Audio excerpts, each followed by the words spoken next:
দুটো ছেলে, যাদের দুজনেরই একই বয়স, মেধাও প্রায় সমান, এমনকি দুজনেই স্বপ্ন দেখত জীবনে বড় কিছু করার।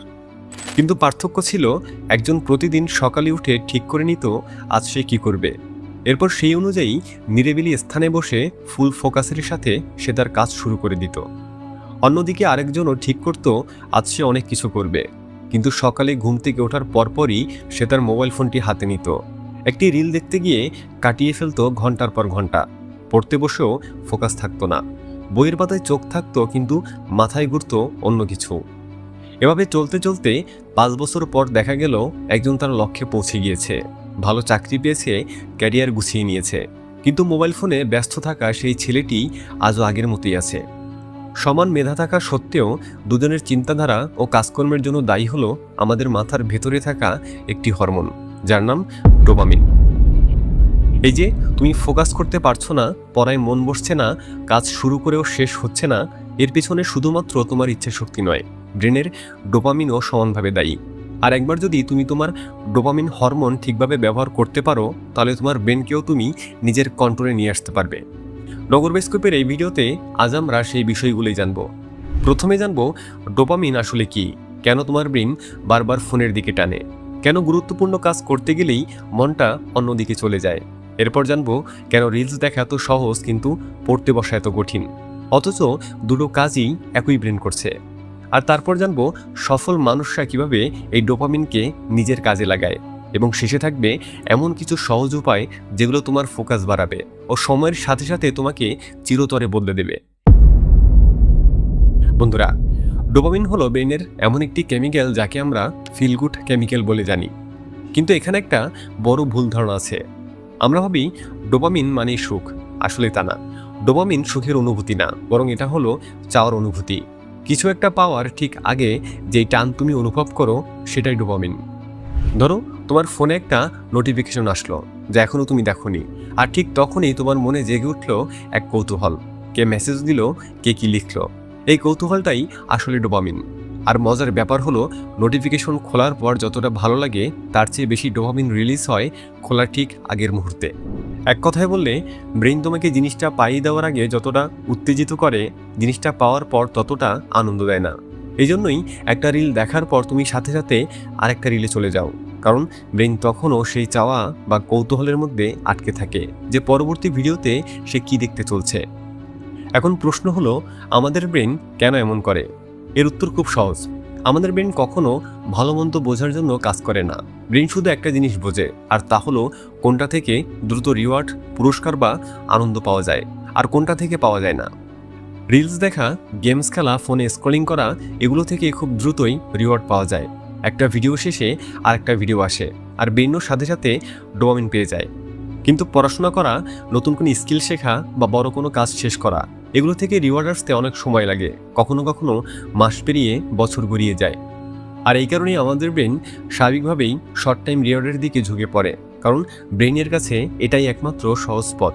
অর্থাৎ ফোকাস নষ্ট হওয়াটা তোমার অলসতা না, বরং এটা আমাদের ব্রেনের একটি স্বাভাবিক প্যাটার্ন। কিন্তু যখন তুমি বারবার দ্রুত রিওয়ার্ড নিতে থাকো, তখন তোমার ব্রেন ধীরে ধীরে দ্রুত রিওয়ার্ডের প্রতি আসক্ত হয়ে পড়ে।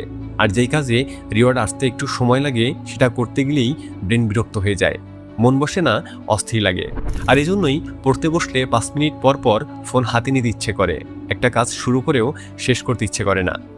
তবে স্বস্তির বিষয় হলো, এই একই ডোপামিনকে কাজে লাগিয়ে তুমি নিজের ফোকাস ফিরিয়ে আনতে পারো, কারণ ব্রেন কোনো স্থায়ী জিনিস না। ব্রেন যখন তখন বদলাতে পারে। তুমি যেভাবে ব্যবহার করবে, ব্রেন ঠিক সেইভাবেই নিজেকে তৈরি করবে। স্ট্যানফোর্ডের একজন মনোরোগ বিশেষজ্ঞ আছেন, যার নাম আনা লিমকে। উনি অনেক বছর ধরে ব্রেনের রিওয়ার্ড সিস্টেম নিয়ে কাজ করেছেন। অবশেষে তার গবেষণায় একটা অবাক করা জিনিস উঠে আসে, আর সেটা হলো, কেউ যখন বারবার ফোন বা সোশ্যাল মিডিয়া থেকে দ্রুত ডোপামিন নিতে থাকে, তখন ব্রেন ধীরে ধীরে নিজের ডোপামিন রিসেপ্টর কমিয়ে ফেলে, যাতে সেই বাড়তি উদ্দীপনার সাথে মানিয়ে নেওয়া যায়। অর্থাৎ তুমি যত বেশি রিলস দেখবে, তোমার ব্রেন তত বেশি সাধারণ জিনিসগুলো থেকে আনন্দ পাওয়া বন্ধ করে দেবে। বই পড়া, মানুষের সাথে কথা বলা, নতুন কিছু শেখা, এসব তখন একদম বোরিং লাগতে শুরু করবে। আর সেই খারাপ লাগা কাটানোর জন্যই তুমি বারবার ফোনের দিকে ফিরে যাবে। এভাবেই একটা চক্র তৈরি হয়। তাহলে প্রশ্ন হলো, এখান থেকে বের হওয়ার উপায় কি? প্রথম উপায় হলো মেক ডিস্ট্যান্ট, অর্থাৎ দূরত্ব তৈরি করা। 2010 সালের কথা। হার্ভার্ড ইউনিভার্সিটিতে দুইজন মনোবিজ্ঞানী ছিলেন। একজনের নাম ম্যাথিউস কিলিংসওয়ার্থ, তখন তিনি পিএইচডি করছিলেন, আর তার সুপারভাইজার ছিলেন ড্যানিয়েল গিলবার্ট, যিনি সুখ নিয়ে গবেষণা করার জন্য অনেক আগে থেকেই বিখ্যাত। তাদের মনে একটা প্রশ্ন এসেছিল, মানুষ আসলে কখন সবচেয়ে বেশি সুখে থাকে? কেউ যখন কোনো কাজ করে তখন কি তার মন সেই কাজের মধ্যেই থাকে, নাকি মন অন্য কোথাও ঘুরে বেড়ায়? কিন্তু সমস্যা ছিল একটা, এই জিনিসটা মাপবে কিভাবে? মানুষকে যদি জিজ্ঞেস করা হয় গতকাল সারা দিন তুমি কি করছিলে আর তোমার মন কি করতে চেয়েছিল, তাহলে সে ঠিকমতো মনেই করতে পারবে না। তাই কিলিংসওয়ার্থ একটা বুদ্ধি বের করলেন। তিনি একটা আইফোন অ্যাপ বানিয়েছিলেন, নাম দিয়েছিলেন ট্র্যাক ইউর হ্যাপিনেস, অর্থাৎ তোমার সুখ মাপো। এই অ্যাপটা দিনের যে কোনো সময় র্যান্ডমভাবে মানুষের ফোনে নোটিফিকেশন পাঠাতো আর 3টা প্রশ্ন করত। প্রথম প্রশ্ন, এই মুহূর্তে তুমি কেমন অনুভব করছো? মানুষ একটা স্লাইডার টেনে বলতো তার কতটা ভালো বা খারাপ লাগছে। দ্বিতীয় প্রশ্ন, এই মুহূর্তে তুমি কি করছো, মানে কাজ করছো, খাচ্ছ, হাঁটছো নাকি অন্য কিছু। আর তৃতীয় প্রশ্নটা ছিল সবচেয়ে গুরুত্বপূর্ণ, তুমি এখন যা করছো তোমার মন কি তার মধ্যেই আছে নাকি অন্য কিছু নিয়ে ভাবছে। এভাবে তারা প্রায় 2500 মানুষের কাছ থেকে মোট 2.5 লাখেরও বেশি উত্তর জমা করলো। এত বড় পরিসরে মানুষ তার আসল মুহূর্তের অনুভূতি সরাসরি জানিয়েছে, এমন গবেষণা আগে কখনো হয়নি। তবে ফলাফল যা এলো তা রীতিমতো অবাক করার মতো। দেখা গেল মানুষ তার জেগে থাকার সময়ের প্রায় 47% সময় মন অন্য কোথাও ঘুরে বেড়ায়। মানুষ যে কাজটা করছে তার মন সেই কাজে থাকে না, মন চলে যায় অতীতের কোনো ঘটনায়, ভবিষ্যতের কোনো চিন্তায় অথবা এমন কিছুতে যা বর্তমানের সাথে কোনো সম্পর্ক নেই। কিন্তু আসল চমকটা ছিল এরপরে। গবেষকরা দেখলো যখনই মানুষের মনে ভাবে ঘুরে বেড়াতো তখন সে কম সুখী অনুভব করত। এমনকি সে যদি ভালো কিছু নিয়ে ভাবতো তাও তাকে বর্তমান মুহূর্তে থাকা মানুষের চেয়ে বেশি সুখী মনে হতো না। আর সবচেয়ে মজার তথ্যটা হলো মানুষ কী কাজ করছে সেটা তার সুখের উপর খুব বেশি প্রভাব ফেলে না। কেউ ট্রাফিক জ্যামে বসে আছে নাকি সুস্বাদু কোনো খাবার খাচ্ছে, এটা তেমন কোনো পার্থক্য তৈরি করে না। আসল পার্থক্য তৈরি হয় তার মন সেই মুহূর্তে সেখানে আছে কিনা। এর মানে হলো মন যত বেশি এদিক ওদিক ঘুরবে তোমার ফোকাস তত বেশি কমবে। তাই তোমার প্রথম কাজ হলো যেসব জিনিস মনকে বারবার টেনে নিয়ে যায় সেগুলোর সাথে একটু দূরত্ব তৈরি করা, ফোনটা রুমের বাইরে রেখে পড়তে বসা। কারণ কিছু গবেষণায় দেখা গিয়েছে যে ফোন যদি শুধুমাত্র চোখের সামনে বা টেবিলের উপর বন্ধ অবস্থাতেও থাকে তাহলে মানুষের মনোযোগ আর কাজ করার ক্ষমতা কমে যায়, কারণ ব্রেনের একটা অংশ তখনও ফোনটার দিকে ফোকাস দিয়ে রাখে।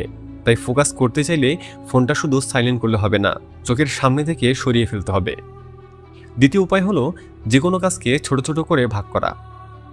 ধরো তোমার একটা বই শেষ করতে হবে, পুরো বইটার কথা ভাবলে ব্রেন ভয় পেয়ে যায়, কারণ রিওয়ার্ড অনেক দূরে।